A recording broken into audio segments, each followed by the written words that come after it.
All right, hello everybody, welcome. Mike, would you like to kick us off? Sure. Hello, everybody. Thank you for joining us now. Depending on where you are, I guess it's good morning, good afternoon, or possibly good evening. So thank you for joining us. And our intention today is to provide you with a discussion of the recent SEC cybersecurity disclosure regulations.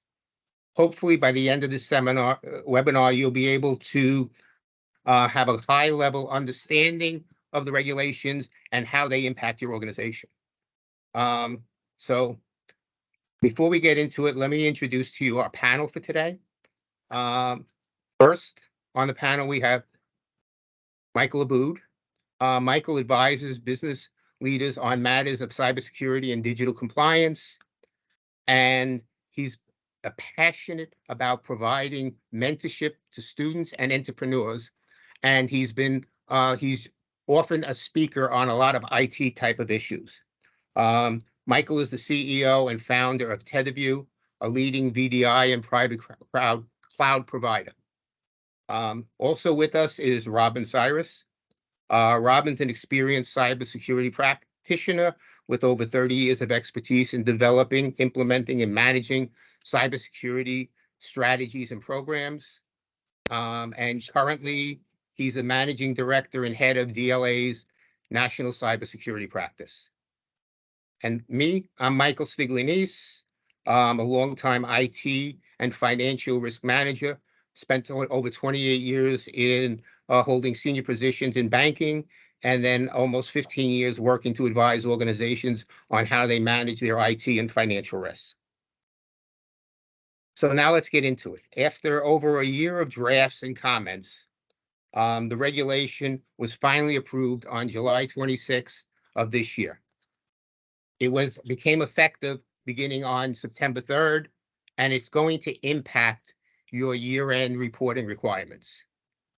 At a high level, you could take this regulation and divide it into three broad categories, which also cross two foundational capabilities. The three categories are cyber governance, cyber risk management, and cyber incident response.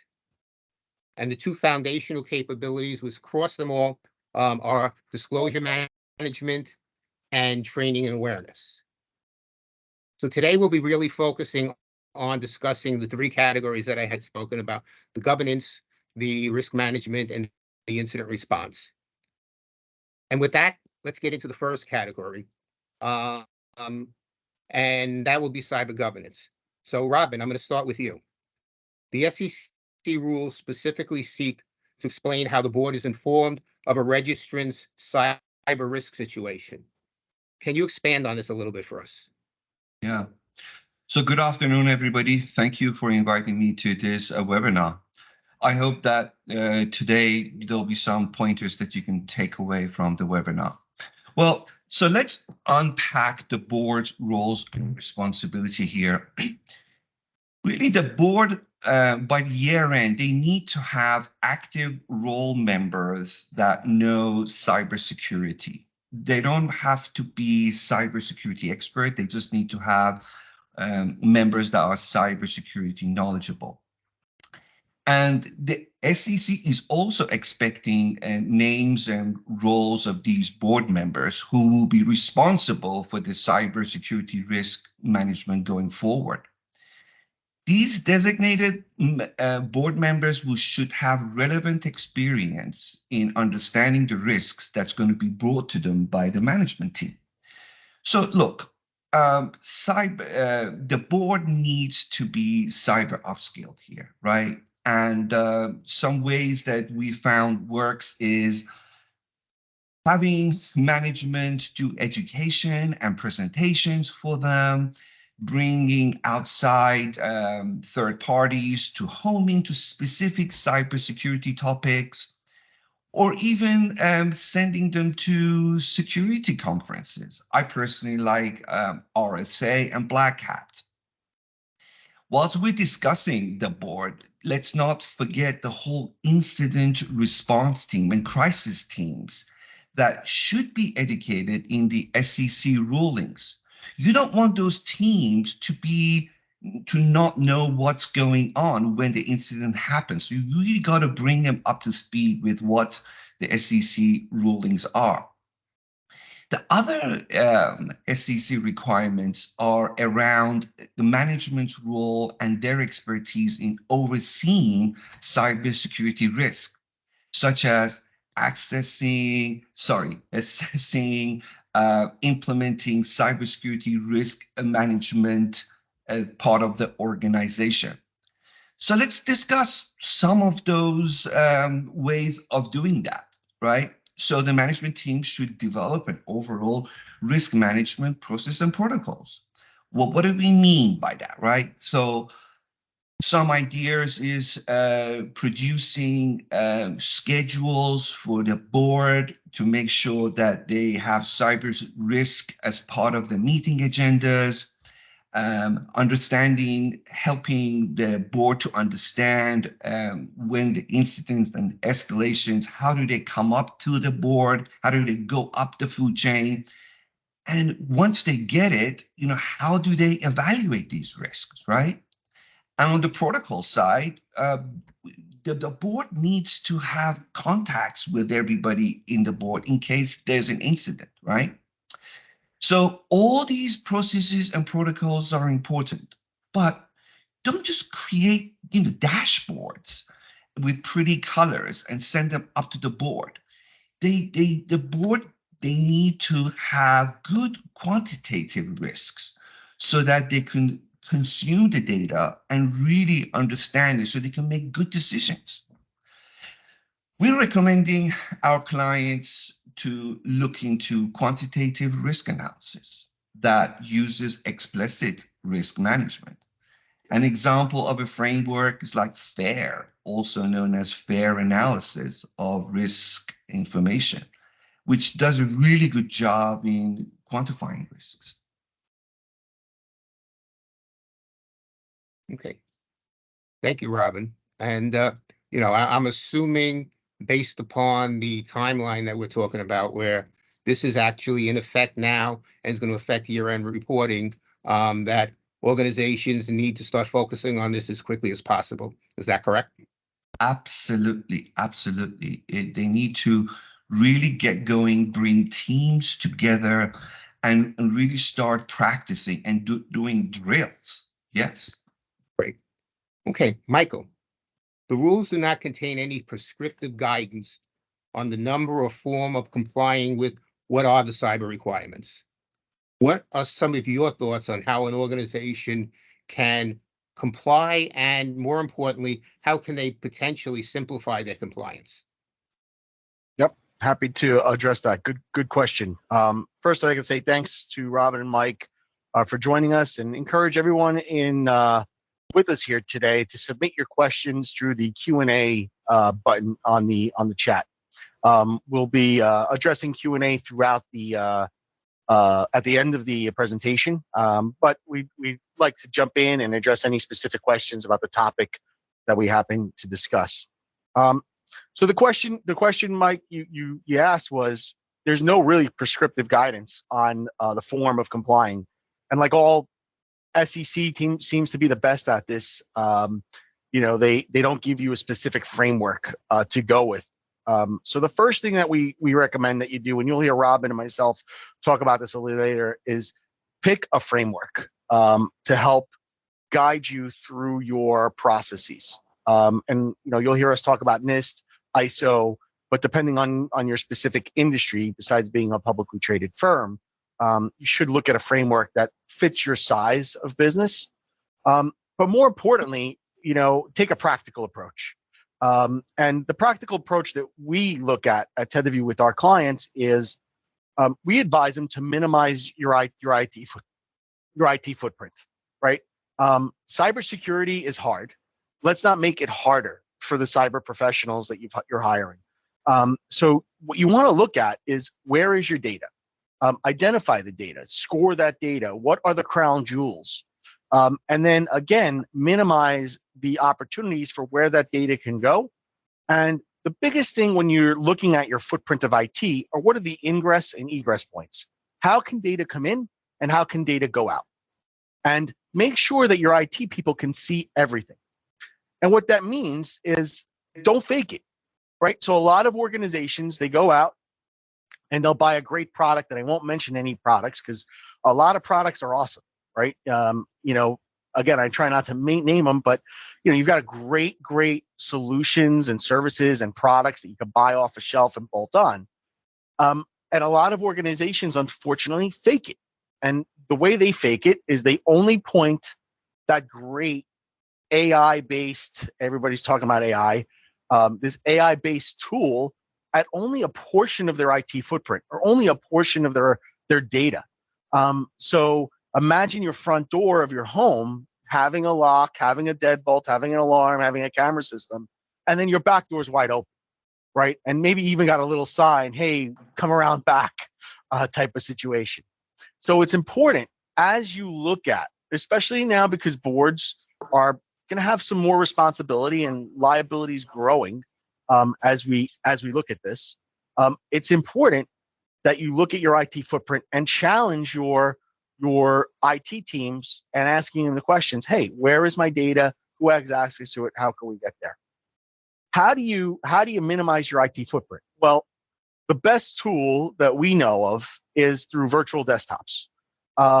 And by implementing a proper virtual desktop environment, along with mobile device management, you can set up your IT environment so that your business data, while your team is using it, can only be accessed from known devices, known locations with tight controls. And that's the key versus everyone's moving to SaaS applications, and it's a nightmare for IT security providers. We're going to be publishing an advisory here in the next 24 to 48 hours, just advising folks of, what a lot of cyber professionals have known is exploits in the extensions of browsers. So every browser, Chrome, Firefox, Edge, whatever browser that you're using, they have these little things called extensions that allow you to run mini applications in there. And the way these extensions are built is they're built on permission levels. And so if you don't control the extensions from where your SaaS applications are being accessed, what people don't realize is that applications like Gmail store your username and password in plain text in the document object management tool of the HTML form. And what that means is any extension with permission to your browser can actually read the plain text of your Gmail account. Now, what does that mean? How do we take this back to the organizations here on the webinar today? Again, minimize your IT footprint. Don't allow your people to access the crown jewels from every browser everywhere. Make sure that when they're working and they're accessing the sensitive information of your organization, that it's from a trusted browser, a lockdown device, and again, the latest, buzzword that I think you'll be hearing about in the next couple of weeks is extension controls. And by having consultants in the right room, by having a right service provider with you and minimizing your footprint, you'll be able to get a really good handle on the ingress, the egress of your data, and the controls by which your people access and digest that data. Okay, great. Thank you, Michael. And Robin, can you briefly tell us a little bit about how disclosure may impact an organization's annual disclosure process, the annual report, and anything else? Yeah. Look, organizations might have a good cybersecurity risk management and posture in place, right? From detection tools to SIMs to incident response plan. That's all great. I hear that from a lot of our clients that they have the SEC ruling under control. But honestly, organizations are just not ready for these disclosure requirements that the SEC is looking for. Look, organizations would really need to create a formal projects, have budgets and resources to do this. I'd like to share my live by 5 steps that you're going to hear me talk about preparation, practice, adjust, rinse, and repeat.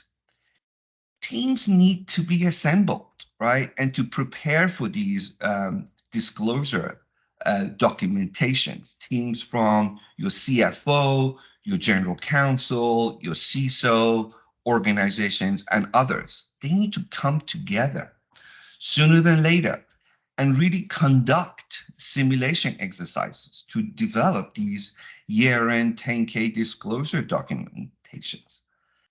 Look, a lot is going to be learned, and processes and protocols will be adjusted for sure. Hence, again, my 5 steps: the preparation, practice, adjust, rinse, and repeat. And let's not forget the internal audit teams, that they will need to develop processes and protocols to have controls in place to monitor the disclosure requirements. Okay, thank you, Robin. So from there, let's move on to the next category that's being covered by the regulation, and that's cyber risk management. The final rules focus on the overall process of cyber risk management across the enterprise. This topic is extremely broad and will have several sub-focus areas for consideration. Some of the ones to consider are risk tolerance, risk measurement, resiliency management, and notice that I use the word resiliency management and not just business continuity there, because that's becoming an increased focus by various regulatory agencies and the like of all of that. And then cybersecurity strategy, and then also cyber insurance. So, Michael, I'm going to hit you with the first question here. Given the increasing likelihood of adverse cyber incidents, it is imperative that all security strategies include recovery and resilience plans. What can you tell this people about how the board should be brought up to speed on practical ways of improving their organizational resiliency? First thing I'll say is trust but verify. So a lot of organizations, again, they buy solutions that independently are certified. So you buy, again, a great solution. I'll throw a good company a little bit under the bus. It's the buy IBM syndrome. So a lot of folks have this buy IBM syndrome today, where they buy other products that are great, but if you remember back in the 90s, if you bought IBM, you couldn't get fired. And so the resiliency question comes in, is the problem is you don't need it until you need it, right? So a lot of organizations, they buy these backup tools, they put these processes in place, but they don't test it daily. They don't test it weekly. They don't even test it quarterly or sometimes annually. And so that's the problem.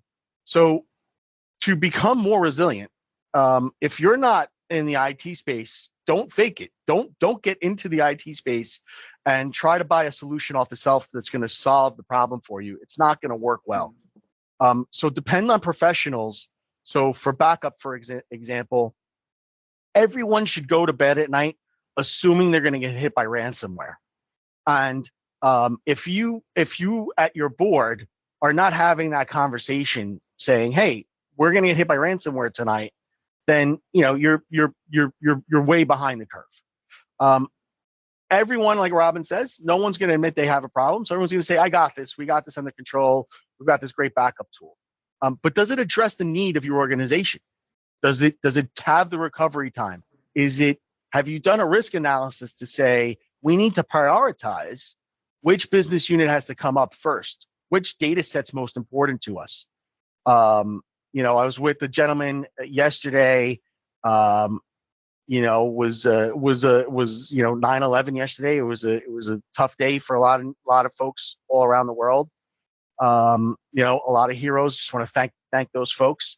But he happened to be in one of the towers, and what he told me was settlement for the exchanges did not stop, right? But some of the agents were based in the towers, right? So they had a plan.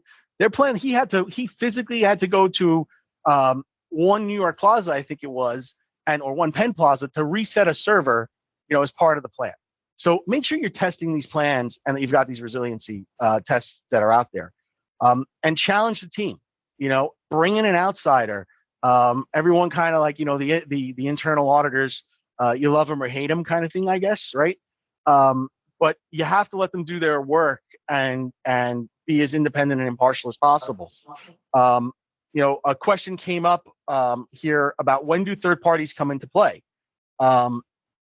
And the answer is you have to analyze the risk and what the impact is to the organization about the third party. We're going to address the full question there about reporting and financial reports there in a second, but it's a good question. So you got to analyze your third party risks, analyze your internal risks, make sure the tools are appropriately sized. And a lot of smart people in the cyber world, they say that cybersecurity is a risk analysis game, right? We're never going to be ahead of the bad actors. It's not possible. It's just not possible to do. With AI here, with quantum computing around the corner, you put those two together. If you have less than 1,000 employees, it's going to be very difficult for you to stay ahead of that cybersecurity curve. So, from a resilience perspective, always challenge the team, always assume everything's going to break, and make sure you've got backups to your backups. Great. Thank you, Michael. And one of the things you said, we all love internal auditors, so they should feel the most loved people in an organization. Anyhow, Robin. As a former internal auditor, Mike, we as a former internal auditor, we can appreciate your statement there. Robin, under the regulations, the SEC is looking for organizations to disclose information on their policies, their risk management controls, and their overall assessment process. What can you tell us about these requirements that would be helpful for these organizations? Yeah. So the SEC is looking for organizations to share their cybersecurity processes, if any, for assessing, identifying, and managing material risk from cyber threats for the reasonable investor to understand, right? So let's unpack this.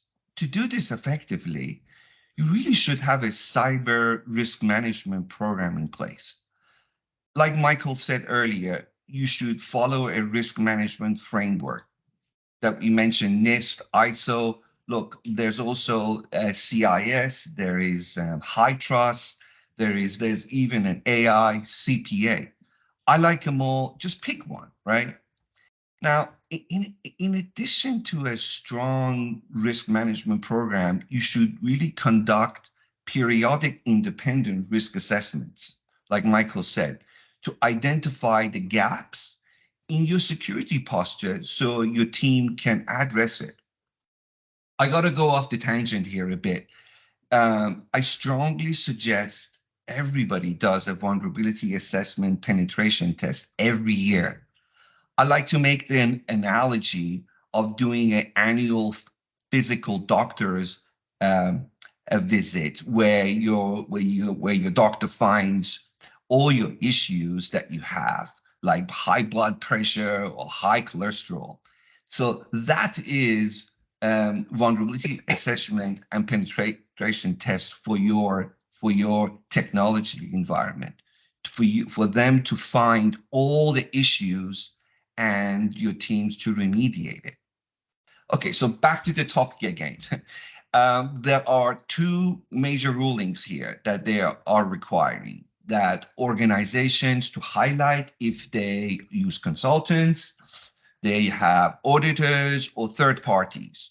Like Michael said, many organizations use third parties for their cyber programs, and that's fine. But the SEC wants the organization to know if they are doing true due diligence on the processes. Are they monitoring them? Are there controls for these third parties? And the second one is the organization should really be identifying risks that will potentially impact the business strategy, the business operations, financial planning, or capital planning. Now, all of this is based on, and I quote from the ruling, if the risk has substantial likelihood that a reasonable investor would consider it important. Thank you, Robin. So, Michael, are there any areas of cyber strategy, and a subset of that would be cyber insurance, possibly, that boards of directors should be focused on more than others? Yes. First, cyber insurance should be the means of last resort. If you're going to your cyber insurance carrier, they're going to force you to a panel. There's going to be a very large deductible, and it could be a slower response than you expect. And while the cyber insurance company is a fiduciary, they have a process that they're going to run. They don't know your business as well as you do. If you have extra exposure to cyber risk, then you should be having conversations with your cyber insurance provider ahead of time. Know who their panel experts are that they're going to require you to interact with if they do have a panel, and bring them in as part of your red team exercises and testing annually. They should be part of that process. But again, cyber insurance should be the very last resort. Ahead of that, the best cyber strategy that we have, I think Robin kind of mentioned it, and I want to highlight it, is pick a framework. Whether it's NIST 800 or HIPAA High Trust or ISO 27001, whatever it is, pick the framework as your guidance for how you're going to deploy your cyber risk strategy. If we look at NIST 800 171, it's a great outline. Basically, all other cyber frameworks evolve around it. There's 137 controls in place that address everything from access control, change management, reporting, how you back up, frequency of backup, the types of backup that you do based on the classification of the data. So having a framework just eliminates you having to kind of build it from scratch. And a good consultant, we always recommend using the right size consultant for your firm. Boutique shops, I'll throw a plug to DLA. Like DLA are great for a lot of firms, right? Because they understand, they're more hands-on, and they'll understand your business a little bit more, and you might not pay for as much of a learning curve as you might with some other consultants. So again, the framework is critical here. I can't stress enough the third-party risk. We have a question that came in about third-party risk specifically, and the question was around, we have third parties that send us financial reports that they review and analyze, and then you upload to your systems. Well, if you're handling those financial reports, you're part of the chain of custody. So if you get breached, you have to notify your client, and then your client might have to notify their client, depending on what the subject is. The other part that you don't want to get involved in is the ambiguity. Was it your breach or was it my breach? Right? So it's really important to have these controls in place. And by following a framework, you can also say, hey, where is the line of responsibility? The other problem that happens with frameworks and with identifying building programs is the gray boxes, right? So if you look at 137 controls for NIST 800, you want to have it so 90+% of those have one name in the box as much as possible, and have really clear lines of delineation if it is a shared responsibility, so that the liability goes there, but also so you can mitigate the risk quicker. There's not a question of, I handed it to you at 2:00, where is the custody happening, and all of that. And the other part of it is, cyber again is evolving faster than any other technology. These guys just have to be right once. Our audience here today are publicly traded firms. A lot of hackers want to be in your systems without you knowing it, and being in there as a persistent threat. Why? Because they want to front run the trades, right? They want to short your company, 2 days, 2 hours, 5 minutes before the earnings go out. And with the volume of trading today, with the number of folks and where you can trade from, it's going to be really hard to find. Good hackers don't go in there and try to make millions of dollars off of every breach. They're there to make a living, right? I want to go in there and I'm going to make $1,000 every time Acme Co reports. I'm gonna be ahead of that report by 5 minutes, and get in and out of that trade and look like a day trader.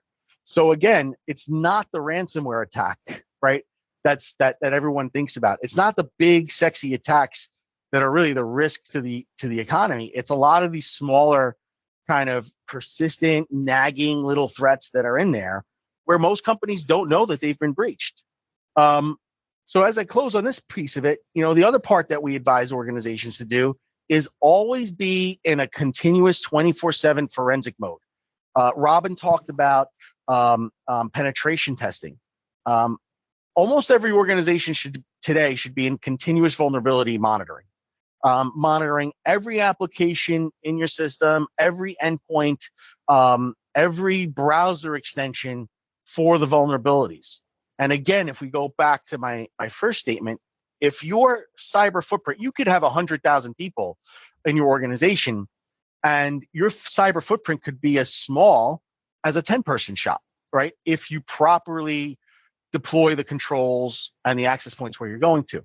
So my point here is, you want to be in a place where when there is a breach, your team can react very quickly and not have to turn on a new forensic tool that no one's done.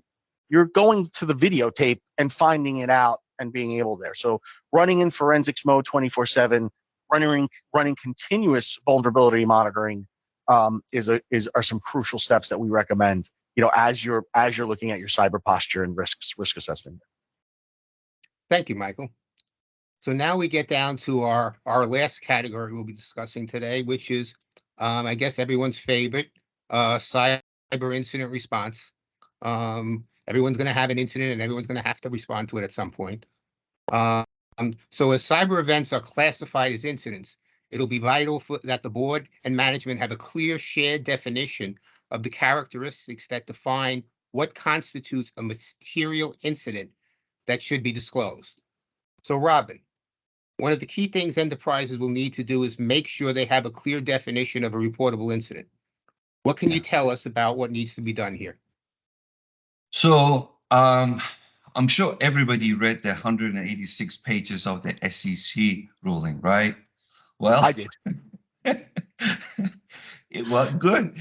If you did not, hear some cliff notes, right? So organizations will really need to disclose their cybersecurity incidents within 4 days that they have been determined to be material. Note that the SEC has said there's no deadlines for the companies to determine this by. However, they've said you got to do this without unreasonable delay. The SEC also wants you to disclose events that could be triggered by a series of multiple unrelated incidents. So what does that mean to you all, right? You need to have processes so you can track changes, inventory, and aggregation of incidents, right? You got to have these processes in place. Now, with everything, there's an exception allowed, right? So the SEC has put out some exceptions for delayed reporting, which really requires extraordinary circumstances that's being outlined in the 186 pages. Okay, so let's talk about the incident materiality, right? Which could be its own webinar, right? So the materiality should be objective. Companies should look at qualitative and quantitative factors. So what does that all mean, right? Some examples: incidents that are going to be caused by that's going to impact your business disruptions. They're going to impact your reputational or competitive impacts, or your relationship with your customers or vendors, or loss of IP, or if you have a litigation which is going to have legal fees, or incidents that will have regulatory or compliance implications, right? So it is important that the management team works with your board and collaborates together to make the materiality determination. Once you have determined a material incident, the organization will need then to fill in a Form 8K and indicate the nature, the timing, and the scope of the incident. Now, you don't want to be providing boilerplate disclosures here, right? And at the same time, you don't want to disclose the details of the nature of the incident to give more information to the bad guys. So what we say is that you should fill in the 8K, put in as much information as you can. If there's more information forthcoming, indicate that. Once you have that extra information, then resubmit the 8K. Just like the annual disclosure, you need to do similar, you need to do simulations, you need to do drills, and we recommend having a centralized incident response team to do this. Great, Robin. Thank you. So, Michael, you're going to get our last question, which, because of that, will give you cover a lot of ground here. A question. So, what can you tell us about incident response and crisis management? It should never be a crisis, and it should never be an incident. Is the simple answer. Webinar done, right? No, just kidding. But the answer is exactly that. It's about training. It's about having the processes in place. It's about picking the framework. It's about that resilience testing. It's about talking to the board and making sure that all the stakeholders understand risk. You shouldn't be having risk discussions at the moment of the incident, right? Those should be kind of premeditated, because everyone's going to be panicked. The adrenaline's going to be pumping. We're not firefighters all day long, so when you have to deal with the fire, you want to lower that adrenaline level and have it so that it's just, hey, we discussed this on paper. We talked that when this happened, we are going to pay the ransom, or we're not going to pay the ransom. Simple conversation like that, and I'm not going to give an opinion on that because that's a hot topic. But what that allows you to do is walk into the meeting and just cool everybody's nerves down. Guys, this is what we discussed. This is the plan on paper. As we red team this, and when we analyzed it and we analyzed the risk, here is how it's different from our training, right? And these are the different factors, right? And start scoring some of those risks. A great part of it is, what's the reputational risk if this gets out? Some data getting out, it's not such a big deal from a reputational risk, but other data gets out, it's probably a pretty bad look, for your organization, depending on what the data is. So knowing that data, knowing the value of the data, make sure that people that are making the decisions understand that, right? Don't let them get blindsided or get surprised. It's not good. You don't want to get surprised later on. It's a challenge. And again, don't get into a situation. What I meant was, when there's a crisis, don't pick your forensic tool at the moment of the crisis. That's not going to work out well for you. Number one, it's going to take days and days and days to implement it properly. And number two, the reports that you get back are not going to be good, right? It's not going to give you meaningful data. So make sure that before there's a risk, before there's a breach, you're assuming you're going to get breached. Buying security software is not the same as what we're talking about here, right? Buying an AI-based AV agent does not get you off the hook. Okay, what the SEC is requiring you to do is really detailed disclosure. Who touched the file? Where did it go? Did it have sensitive information? When the hacker took the information, was it encrypted? Was it not encrypted? Right? What was the level of encryption that the hacker has it? Right? Because if it's encrypted at a certain standard, it's a no factor, right? Until of course we start talking about some of the data gathering that these nation states are doing in anticipation of quantum computing, right? They're collecting encrypted data, right? And eventually that encrypted data will be a risk for all organizations. Not a topic for today, but just planting a darker seed. So always run in forensic mode. You should be able to identify at any moment in time who, what, where, when, and why somebody touched a specific file or did something. Data loss protection. And again, going back to this very basic concept of minimizing your IT footprint. A question came up about how do you envision handling SaaS systems and strategic partners? There's another part of that question. I'll pause that for a second. So SaaS systems, in my opinion, are one of the biggest risks to all organizations of any type everywhere. If you think about an accounting platform, where it's totally SaaS based, and your employee who you just hired, and you trust and is awesome, okay, has access to this SaaS-based accounting application that has sensitive information, and they can access that SaaS application from any browser. So they're good people. They travel to a foreign country. They're on their friend's laptop. They want to do good. It's 2:00 in the morning. Oh man, I forgot to file this report. They access this computer, which looks nice, right? Brand new, but it's got an extension vulnerability in it. It's not running AV, right? But you're accessing a SaaS application. That information, that username, that password is now exposed. Absolutely make sure you turn on MFA for everything. It mitigates the risk. It doesn't make the risk zero. So again, minimizing the footprint. So how do you address specifically SaaS systems for highly sensitive information? The answer is geofence them.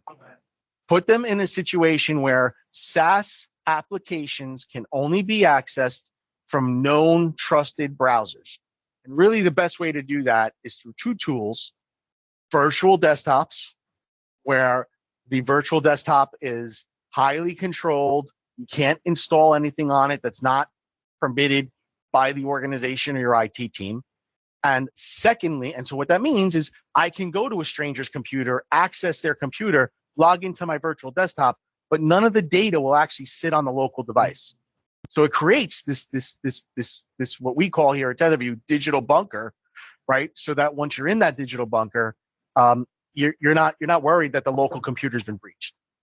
The other part of it is mobile device management, right? So your SaaS application, again, I can't stress the importance of this enough, should not be allowed to be accessed outside of the corporate walls, or the digital bunker, as we like to call it.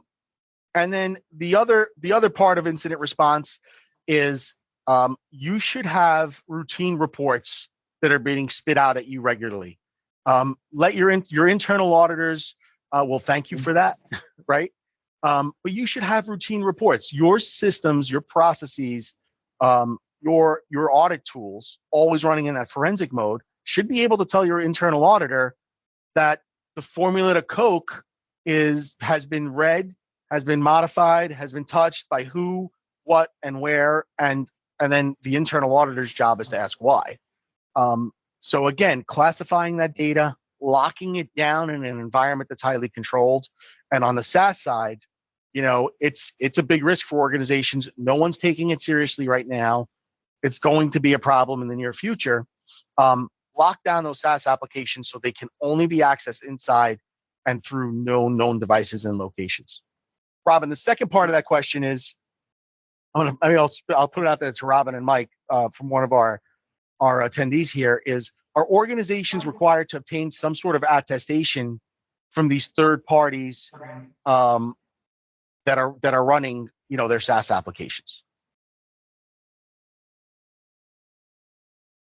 Robin, you want to address that? It's all about where the data is, right? So the data is going to be stored with the SaaS applications. So yes, that you need to have a good understanding of how they are backing up your data, where is it, how they're sharing it, if they are sharing it with other parties. So there needs to be some form of a checks and balances. Yeah, actually, Robin, let me help on that one too. In the sense that, when you look at the regulation, what it's really requiring is that you have different policies and procedures in place, and that you follow those policies and procedures. Best practice would kind of dictate that somewhere within those policies and procedures, you have some sort of process in place, whether it's a certification or obtaining information or just doing some sort of assessment of SaaS providers and third-party vendors, so that you have an assurance that they're in compliance with your overall policies and procedures along the way. So the answer is the driving force is really your own policies and procedures. That should include something in there that requires at least some sort of verification that you have from key vendors and the like, including SaaS providers. And that should be the certification that works there. I guess with that, I think we've reached our last question for this. Hopefully we've actually fulfilled our objective of trying to simplify this disclosure regulation for you and how it means your organization. And with that, I'm going to ask each of our panelists to give us maybe a 2 to 3 minute summary of what takeaways that they would want the audience to have. And with that one, I'll start with you, Robin. Yeah. So I like to reinforce again my 5 steps again, right? And I bet that everybody now remembers them, right? Prepare, practice, adjust, rinse, and repeat, right? So this is, if there's one thing that you're going to have a key takeaway, I hope is those steps. If you do those steps, you will be able to disclose the material incidents in the 4-day window, and you will be able to disclose the annual required documentation. You also need to take into account that at the heat of the incident, the CISO organization is going to be dealing with the attack and working on recovering operations.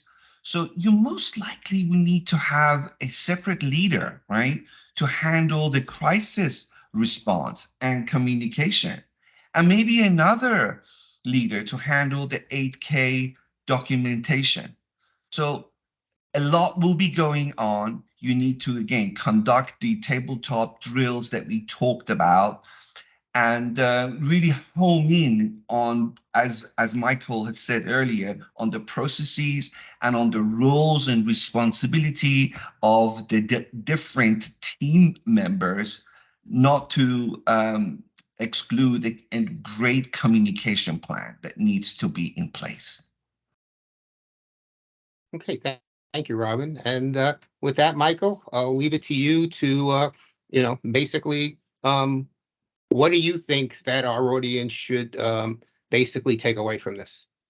Yeah, I mean, I can't stress the importance of, and I'll get into a little more detail here now about minimizing your IT footprint. So again, using virtual desktop, using mobile device management, what that allows you to do is put tight controls as to where your data lives, how it comes in and out of your environment. And of course, data loss protection policies in your email systems and any of those processes. Locking down your SaaS applications so they can only be accessed from known devices. And reducing the number of vendors that you deal with. So you can have, excuse me, one vendor who's selling you the antivirus tools, the audit tools, and all of that. Try not to have 3 separate vendors for each one of those tools. They now they have to talk to each other, and what's going to happen is, as they cross paths, you're going to miss things. Things are going to fall through the crack, and no one's going to be responsible except for you.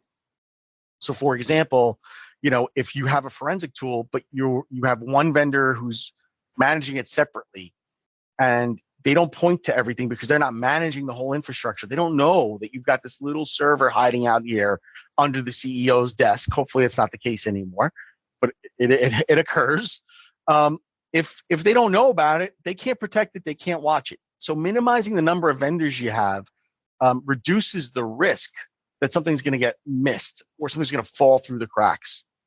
The other thing that we encourage, it's tough if you're not an IT company, but it's something that we practice here at TetherView, is a pre-flight checklist. Every single morning, kind of like the way internal auditors are. People love it, people hate it. People who love it enjoy it because it helps us avoid problems before they're problems. is every morning someone should be looking around and saying, hey, backups are working. We caught all of these different change processes are there, tickets are closed, things of that nature. Now, if you're a small company, if you have less than 1,000 employees, if you don't have a large IT desk, which is hard to build, and you don't have the tools in place, some of the things that are important, if you've been through a SOC 2 audit, and the SEC auditors and folks like great external auditors, Deloitte, PwC, BDO, I'll name them, there's lots of them. They want to see that you've got these change controls. And by demonstrating maturity, by using the proper vendors for the right tools, they actually will look deeper at more mature things, because if they know that you don't have change control processes, like when you hire an employee, what is your process there, right? Do you have a ticket? Is it auditable, right? Is there a reason why someone has access to the formula to Coke, and is that justified? So having these tools in place is critical. And again, look at the right size vendor. Look at the right boutique consulting firm for your organization. Right size the right vendors for you, so they can pay attention, but also they understand your business. A lot of vendors specialize in specific industries. Make sure they know your vernacular. Make sure they understand the systems and the processes and the business tools that you use, because that's where you can get caught up, right? That question that came up about SaaS and strategic partners, healthcare is not the same as accounting, right? There's a lot of little nuances that are different for a healthcare organization. So when you talk to those vendors, when you talk to the boutique consultants, ask the question: who are the healthcare firms that you have? What's your expertise in that? Do you understand how EMR system works? If you're in a manufacturing firm, does the consultant understand quality control processes? And if you're a trading firm, do they understand, how trades clear, what your processes are, the tools are? Because the other thing that people, and I'm sure almost everybody on the call here has had the pain, is you buy a great cybersecurity tool, you roll it out, and now all of a sudden your systems are running super slow. Everything is not functional. So you give up security for performance, or vice versa. So with that, I will also say pick a framework. It's really critical. So I encourage everybody, if you have questions, please throw them into the Q&A. We're going to stick around for a little bit. We appreciate you joining us. Mike Stiglianese, thanks for moderating today. Robin and I are available here for questions for a little while. And if you have any specific concerns or questions or needs, please reach out to either of us. So if there's any questions, please post them into the chat process here. And I second that. Thank everyone for attending today. And hopefully you've been able to get some useful information out of what we presented. Robin, as we're closing, let's just discuss some frameworks a little bit. Besides NIST 800, what frameworks do you recommend that your customers look at? Are there any frameworks that you've worked with specifically by industry, or any other types of guidance that you give to your clients as we evaluate risk? Yeah, so that's a great question. So I mean, NIST CSF, NIST 853, widely used, a great framework, goes into great details. A lot of companies use that.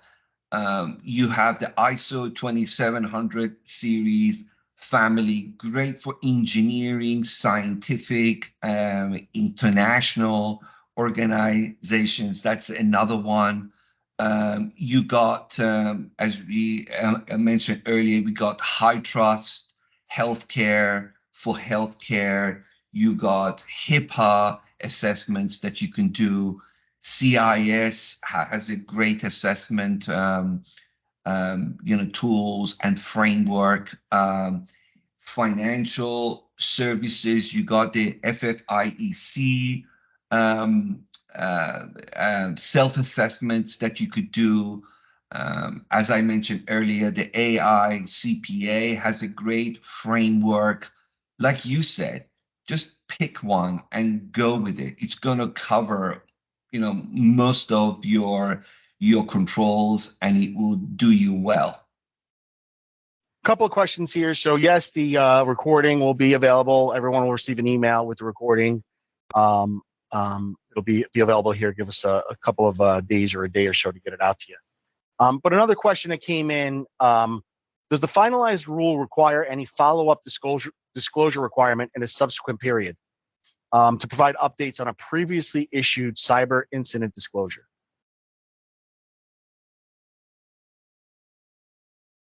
Mike or Robin?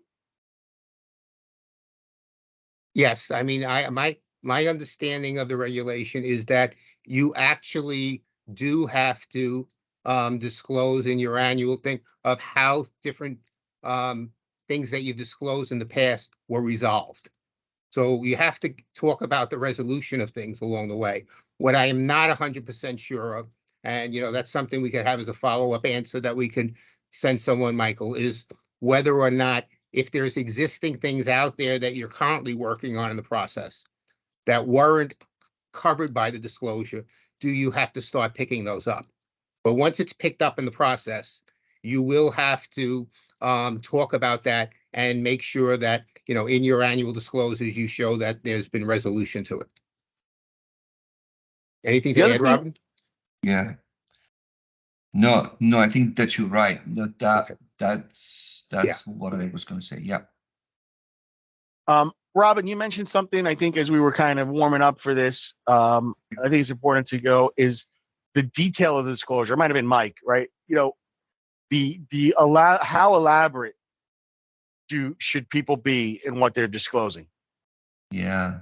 So that's a good question, because at the same time, you don't want to disclose everything, the technical nature of the incident to the bad guys. And at the same time, you don't want to kind of, like I said, do boilerplate disclosures. Hence, you really need to be doing this. You need to try it out. You need to do drills. You need to do exercises and simulations so that you can come up with a perfect amount of information that's going to satisfy the SEC, and at the same time not disclose the details of it. So Yeah, there's a balance. Yeah. As a technical person, I would say run it by one of your tech folks. By giving somebody information doesn't make you more vulnerable. And that's the balance you have to weigh. It's a very good point, Robin.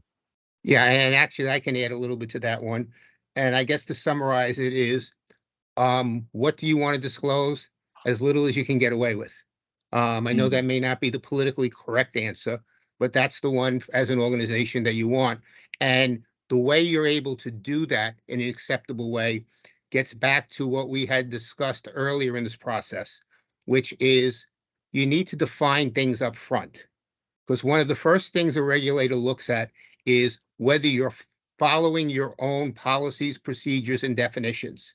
So if you define these opportunity, these different incidents in the right way of what needs to be reported, that would be the level that you report at. And if by chance the regulators have a disagreement with you or your internal auditor does, you can open the conversation there. But the conversation is always a lot easier with a regulator or an auditor when you're actually following something that you have defined for yourself and you're following your own policies and procedures.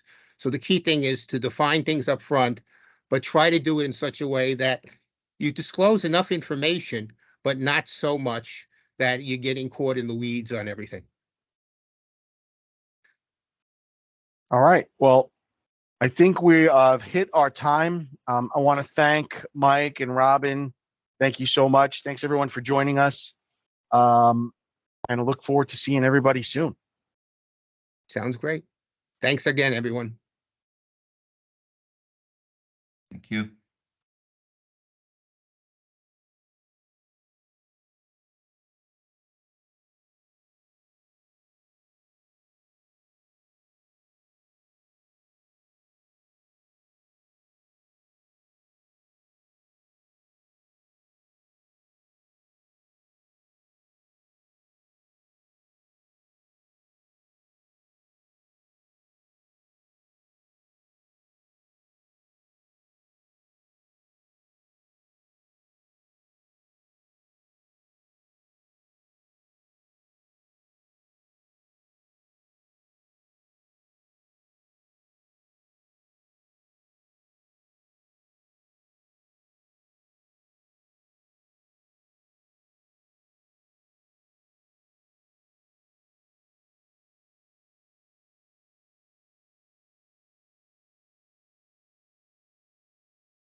think I'm good.